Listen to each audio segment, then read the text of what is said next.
everyone. So from today I am going to start a series of literary terms that is used in English language. Okay? तो आज से हम एक literary terms की series start करने जा रहे हैं जो हमारी इंग्लिश लैंग्वेज में यूज़ होती है. इंग्लिश लैंग्वेज में राइटिंग में जो यूज़ होती है, स्पेशली पोइम्स में यूज़ होती है. जैसे सिमिली है, पर्सोनिफिकेशन है, मेटाफर है, एलॉजी है. हम इन सबको गो थ्रू होंगे, उनको जानेंगे कि ये कैसे पोइम्स में इनका क्या रोल होता है. ठीक है. एक जो ये लिटरेरी टर्म्स होते हैं ये यूज़ इसलिए होते हैं सो दैट जो पोइम है वो और भी अट्रैक्टिव लगे. ठीक है. और अंडरस्टैंडिंग लगे और अट्रैक्टिव लगे. रीडर्स को एक इमेजिनेशन की दुनिया में ले जाते हैं ये टर्म्स जो होते हैं. जैसे अब हमारा फर्स्ट टर्म है सिमिली. इसका ओरिजिन देखते हैं अब. The word simile comes from the Latin word similis which means similar और लाइक. तो ये जो सिमिली वर्ड है, लिटरेरी टर्म जो है, ये लैटिन वर्ड से आया है. लैटिन वर्ड कौन सा? सिमिलिस, जिसका मतलब क्या होता है? सिमिलर या लाइक, मतलब कि एक जैसा. ठीक है.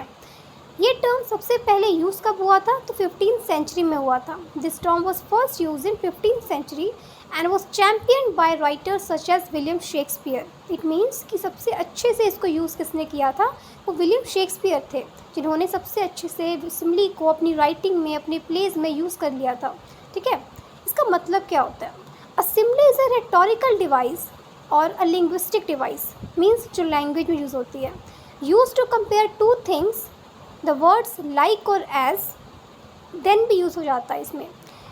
मतलब इसमें क्या बोला जा रहा है कि जो सिमिली है ये एक लिंग्विस्टिक डिवाइस है, मतलब कि लैंग्वेज में यूज़ होती है. क्यों यूज़ होती है? तो कंपेयर करने के लिए, दो चीज़ों को कंपेयर करने के लिए यूज़ होती है. और किन वर्ड्स का यूज़ होता है कंपेयर करने के लिए? तो लाइक और एज का यूज़ होता है. और देन भी यूज़ हो जाता है, पर देन बहुत रेयर है. मोस्टली लाइक और एज ही यूज़ होता है सिमिली में कंपैरिजन करने के लिए. Simile can be use to create clear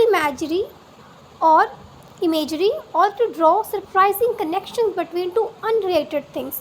ये इंपॉर्टेंट है. तो यहाँ पे क्या बोल रहे हैं कि सिमिली का यूज़ होता है टू क्रिएट विविड और क्लियर इमेजरी, मतलब एक इमेजिनेशन क्रिएट करने के लिए. इसमें पोइट क्या करता है? ये दो अनरिलेटेड चीज़ों को कंपेयर करता है. ठीक है. वो कंपेयर करेगा और वो वर्ड यूज़ करेगा लाइक या एज. ठीक है. और वो ऐसा क्यों करेगा? सो दैट जो रीडर्स हैं, जब वो उसको रीड कर रहे हैं तो उनके माइंड में एक इमेजिनेशन बनती है. मतलब वो पोइम रीड करते करते उन सब जो पोइम में हो रहा है ना, उसको इमेजिन कर सकते हैं, उसका एक व्यू ले सकते हैं.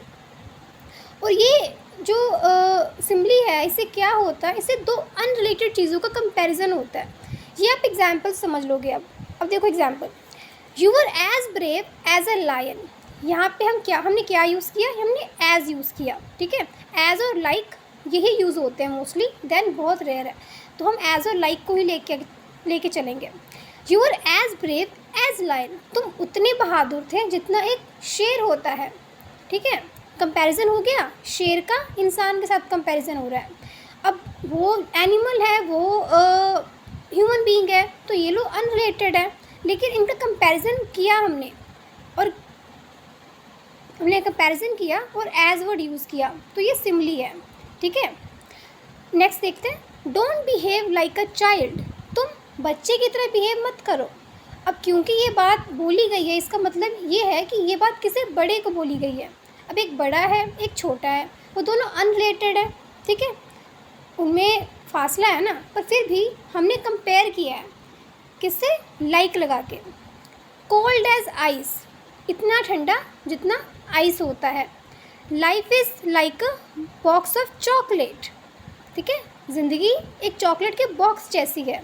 यहाँ कंपैरिजन हुआ है लाइफ का, ज़िंदगी का, और एक चॉकलेट के बॉक्स का. और कंपैरिजन करने के लिए क्या यूज़ किया है? लाइक यूज़ किया है. तो जहाँ पे कंपैरिजन करने के लिए दो चीज़ों में जो अनरिलेटेड होती हैं, कहाँ ज़िंदगी, कहाँ चॉकलेट का बॉक्स, पर उनको अनरिलेटेड चीज़ें हैं, पर उनको कंपैरिजन किया है.